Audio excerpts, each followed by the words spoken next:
حالیہ دنوں میں چین نے جب تائیوان کی فضائی حدود میں تقریباً 150 جنگی طیارے بھیجے تو بائیڈن انتظامیہ کی جانب سے چین کو وارننگ دی گئی۔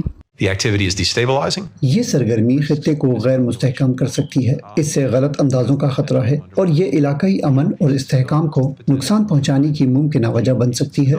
تائیوان خود کو آزاد ملک تصور کرتا ہے جبکہ چین اسے اپنے سے علیحدہ ہو جانے والے صوبے کے طور پر دیکھتا ہے۔ تائیوان پر چین کا یہ دباؤ امریکہ اور چین کے درمیان جاری تناؤ میں اضافے کی ایک اور وجہ بن گیا ہے۔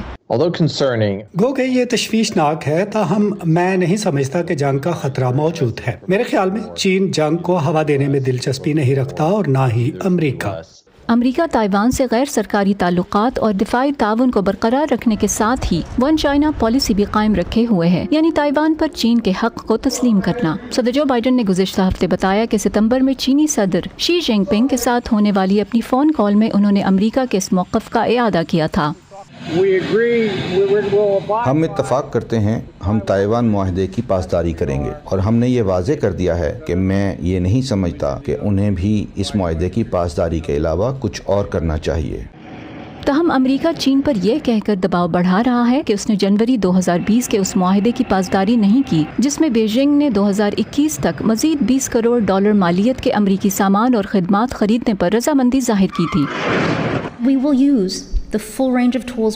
ہم اپنے پاس موجود تمام طریقے استعمال کریں گے اور بوقت ضرورت نئے طریقے بھی اختیار کریں گے تاکہ امریکی معاشی مفادات کو نقصان دہ پالیسیوں اور طریقوں سے بچایا جا سکے۔ امریکہ آسٹریلیا سمیت دیگر انڈو پیسفک طاقتوں سے اتحاد بھی بڑھا رہا ہے جسے وہ حالیہ اوکس معاہدے کے تحت نیوکلیائی سب مرین سے لیس کرنے میں مدد دے گا۔ گزشتہ ماہ صدر جو بائیڈن نے 4 ملکوں کے اتحاد کے سربراہی اجلاس میں آسٹریلیا، بھارت اور جاپان کی میزبانی کی۔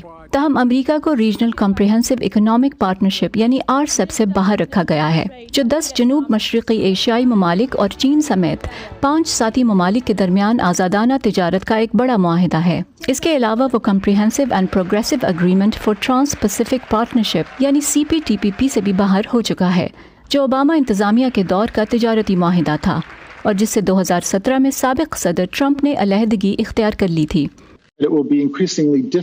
امریکہ کے لیے انڈو پیسفک خطے میں اپنی معاشی برتری کو برقرار رکھنا مشکل ہوتا جا رہا ہے، بالخصوص حالیہ دنوں میں چین کی CPTPP میں شمولیت کے لیے اپلائی کرنے کے بعد۔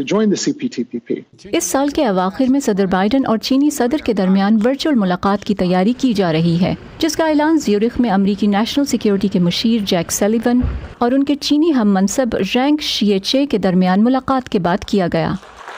پیٹسی ودا کسوارا کے ساتھ فائزہ بخاری، وائس آف امریکہ۔